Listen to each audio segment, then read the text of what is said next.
Alors Pionnier Corteva, en fait Corteva c'est un groupe. Corteva c'est un groupe, c'est une fusion qui a été créée en 2018. Donc c'est l'association de Dupont de Nemours et de Dow Chemical, deux sociétés très connues, donc qui ont formé donc Corteva. Et Pioneer était dans la société Dupont.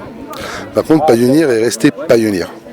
Pionnier, pourquoi? Parce qu'en fait on a une marque qui est très reconnue, donc on voulait surtout pas changer notre marque. Alors on est là cette matinée pour nous retrouver autour de la visite de la ferme, on peut dire pilote, de monsieur Alfousseni Mariko, qui est un producteur qui a décidé d'accueillir cette année les variétés que nous importons de semences et que nous développons surtout, qui sont des semences de maïs de type hybride de la marque Pionnier. Donc on parle des semences Pionnier. Nous dans le projet on n'est pas pressé, on veut que les choses aillent à leur vitesse. Ce qui est important c'est que quand on sème un maïs, on doit respecter ses techniques. Là, les semences variétés Pionnier sont à haut potentiel et c'est pour ça qu'on accompagne le monde paysan pour qu'il puisse vraiment exploiter ce potentiel au maximum.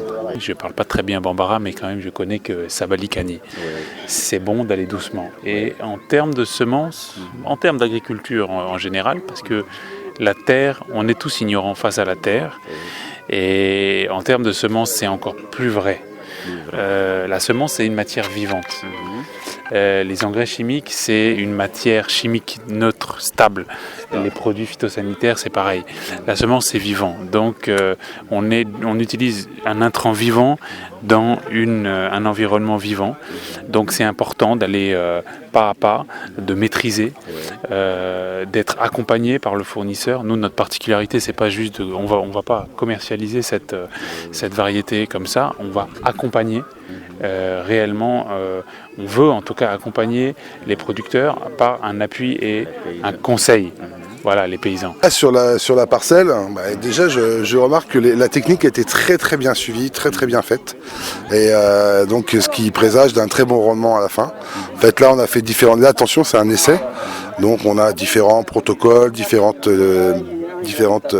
densités. Et donc ça va nous aider à avancer l'année prochaine, à dire aux paysans, non, toi tu es en telle situation, tu as du sable, donc tu vas semer comme ça. Toi tu as une terre plus lourde, donc tu vas semer comme ça. Toi tu as plus de pluie, tu vas semer comme ça.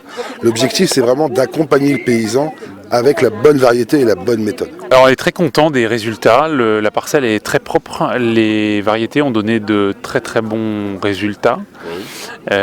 Donc ça nous encourage beaucoup. Je pense que la plupart des producteurs qui sont là aujourd'hui ont été impressionnés par les résultats qu'on peut voir en termes de rendement. Après, nous on a toujours une approche extrêmement humble quand on visite ce genre d'essais. Donc on a aussi, nous, notre travail c'est de nous améliorer toujours et en termes notamment d'adaptation des variétés et des techniques. Donc je m'explique, on a 4 variétés ici Pionnier qui sont en essai face à des variétés locales. Donc chaque variété pourra être plus ou moins conseillée, même si les 4 ont donné des bons résultats. Et ensuite, comme l'a dit mon collègue technicien, sur l'itinéraire technique, donc notamment par exemple suivant les variétés, dans cette zone ici de Bougouni, les écartements seront différents, la quantité d'engrais à apporter sera différente, qu'on parle d'engrais chimiques ou bien également de fumure organique, voilà. Alors d'abord je dis merci beaucoup aux paysans parce que ça fait très longtemps moi que je suis dans le développement des intrants agricoles au Mali et c'est rare d'avoir un accueil aussi chaleureux et aussi intéressé. Les paysans ont l'habitude de voir passer quand même beaucoup de gens, que ce soit des ONG, des sociétés. Même si on est un peu avancé, mais on est quand même dans la campagne agricole. On sait que quand on arrive à déplacer tout ce monde, c'est vrai que c'est par le respect des gens, mais c'est aussi parce qu'il y a un vrai intérêt. Donc ça, c'est quelque chose pour nous d'extrêmement encourageant.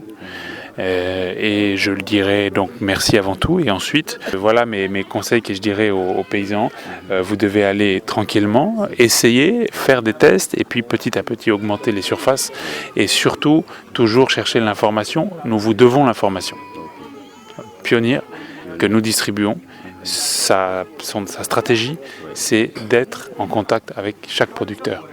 Donc ça peut peut-être ne pas être un contact direct avec moi-même personnellement, mais en tout cas avec nos équipes d'une manière ou d'une autre, nous vous devons l'information. Donc si vous n'arrivez pas à avoir un appui, un soutien, un encadrement de quelqu'un, soit de Pionnier, soit d'Obitrade, ça veut dire qu'il y a un problème, il faut réclamer. Ce qu'on dit aux paysans maliens, c'est qu'ici vous avez une chance qui est énorme. Il faut savoir que si je prends le maïs là qui est derrière moi, cette variété-là, qu'on fait dans le sud de l'Europe, ou aussi un petit peu en France, cette variété, moi, il me faut en France 8 mois pour la faire. 8 mois. Là, ici, on va la faire en 75 jours. Vous imaginez ? Le paysan malien va faire cette variété en 75 jours et les paysans européens vont faire cette variété en 8 mois. Donc vous avez une richesse qui est juste énorme. Ça, c'est grâce à la pluie que vous recevez, c'est grâce à la température. Et ce qui permet de faire en si peu de temps les mêmes rendements qu'en Europe.